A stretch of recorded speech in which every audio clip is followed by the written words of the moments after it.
Est-ce possible de trouver un emploi avec le baccalauréat uniquement? Quels sont les domaines qui recrutent, mais surtout comment tu dois t'y prendre? Si tu as arrêté les études niveau terminal, niveau baccalauréat, dans cette vidéo je te montre 3 choses essentielles que tu dois savoir. Les difficultés liées à la recherche d'emploi avec le bac, les domaines qui recrutent ce type de profil, mais surtout comment tu dois t'y prendre pour trouver un emploi rapidement avec le baccalauréat. Après la galère du bac, beaucoup n'ont plus d'énergie pour continuer les études, ils cherchent par conséquent un travail. Tu fais peut-être partie de ces jeunes qui veulent intégrer directement le marché de l'emploi. Sache que tu n'es pas seul dans ce cas. De plus en plus de jeunes de nos jours sont dans cette situation. Ils préfèrent aller trouver un emploi que de continuer les études. D'une part parce qu'ils en ont marre des études, d'autre part parce qu'ils ont compris que même avec un ou plusieurs diplômes d'études supérieures, ils peuvent rencontrer des difficultés pour trouver un emploi. Ils choisissent donc de couper court et de chercher un emploi plus tôt. Cependant, ce n'est pas facile de savoir par où commencer, ni vers quel domaine se tourner. Tout d'abord, comme tu le sais, ce n'est pas un secret, il n'est pas facile de trouver un emploi avec le bac. Déjà que ceux qui ont une spécialité et parfois qui ont plus d'expérience que le niveau bac rencontrent des difficultés. Imagine toi, avec le bac, sans expérience, ce à quoi tu vas être confronté. Le premier problème que tu vas rencontrer, c'est lors de la rédaction du CV et de la lettre de motivation.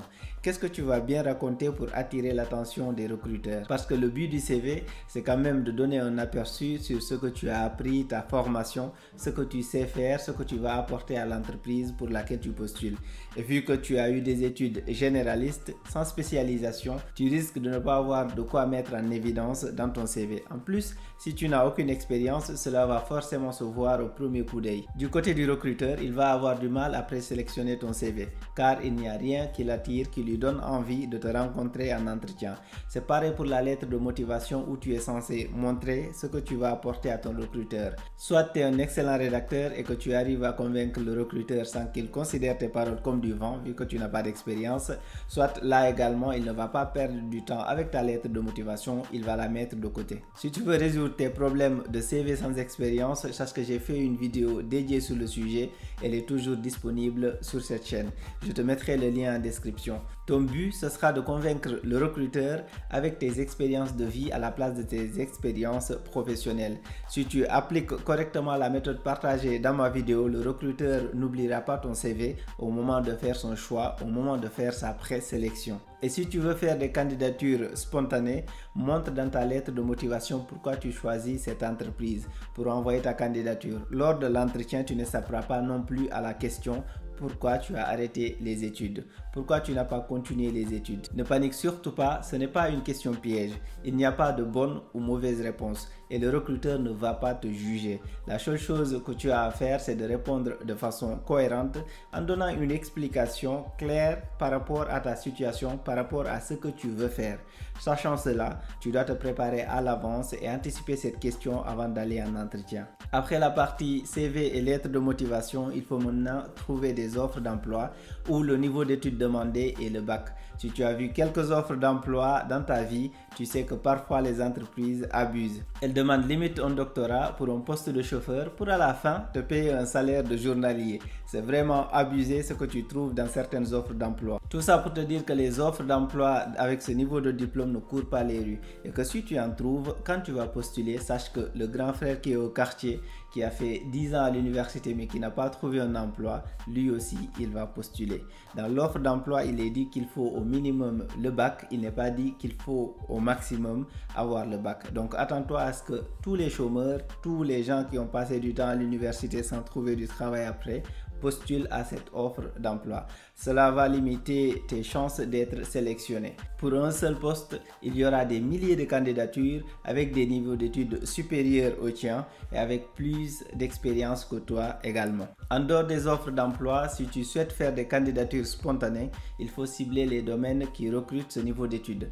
Pour ce faire, c'est assez simple. Il faut éliminer tous les domaines ou métiers où un niveau d'études supérieur de type BTS, licence, master ou doctorat est requis. Ou bien une certaine expérience est requise. Ensuite, il va te rester les métiers manuels ou presque. Parmi ces métiers, tu as chauffeur, mais tu dois d'abord passer le permis. Il faut savoir que certaines entreprises demandent le bac pour être chauffeur. Tu peux également travailler dans les supermarchés en tant que caissier ou employé polyvalent. Tu peux aussi trouver un poste de vendeur dans un magasin, pour ne citer que cela. Bien entendu, il y a d'autres métiers que tu peux faire avec un bac, mais ces trois suffisent en guise d'exemple pour cette vidéo. Tu remarqueras ici que je ne parle pas de mécanique, de menuiserie ou du métier d'électricien dans ma liste. La raison est simple, je considère qu'il faut te former si tu veux être bon dans ces métiers. Ce sont des métiers manuels certes, mais très importants, dont le savoir-faire doit être appris. Ce n'est pas le cas de la plupart de nos ouvriers par exemple aujourd'hui. Pour le voir, il faut regarder leur finition dans un chantier. Ils te font tout bien jusqu'à la finalisation du chantier. Mais pour faire des finitions, c'est tout un problème. Ils n'ont pas la main pour faire des finitions raffinées. Et c'est pourquoi il faut que ce métier soit être appris. Si tu souhaites t'orienter dans ces domaines, va te former, prends le temps, prends 1 an, 2 ans pour avoir un diplôme, une certification dans ce domaine avant de commencer à travailler dessus. Ne fais pas ce que beaucoup font, ils n'apprennent pas le métier ou bien ils l'apprennent sur le tard.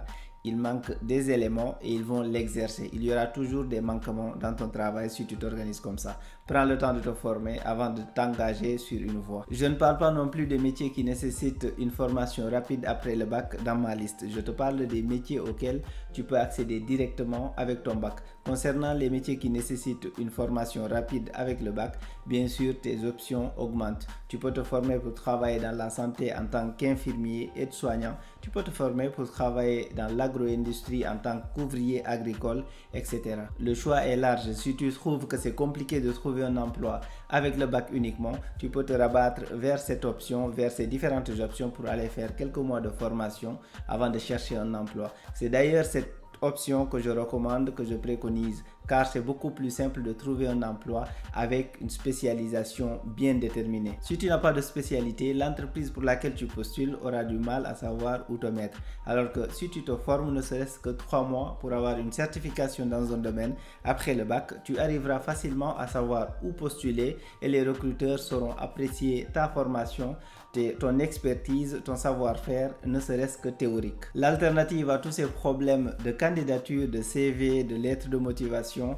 quand tu veux vraiment travailler avec le bac, c'est de te tourner vers l'entrepreneuriat. Alors attention, il y a différentes façons d'entreprendre et différents domaines où tu pourras entreprendre.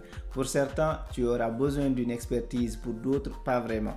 Par exemple, si tu veux créer une start-up dans l'informatique, sans formation et sans expérience, cela risque d'être compliqué. Mais si ton but, c'est de lancer un nouveau concept de restaurant fast-food ou une marque de vêtements, tu n'auras pas les mêmes problèmes. C'est comme ça que tu dois voir les choses. En fonction du besoin, en fonction du domaine vers lequel tu vas entreprendre, tu analyseras et tu sauras si tu as besoin de te former ou pas. Si tu es assez courageux, si tu te lances dans l'entrepreneuriat à cet âge, niveau bac, tu vas réussir pour une raison.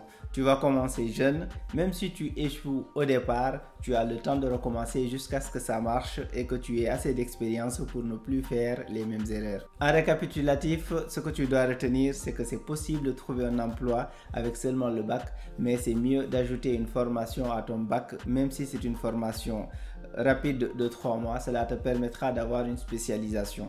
Il y a plusieurs domaines qui recrutent ce type de profil, mais ce sera pour la plupart pour du travail manuel. Voilà, j'espère avoir répondu à toutes tes questions sur ce sujet. Sinon, n'hésite pas à m'en poser en commentaire, j'y répondrai avec plaisir. N'oublie pas de t'abonner et de liker pour me soutenir. Merci et à très bientôt.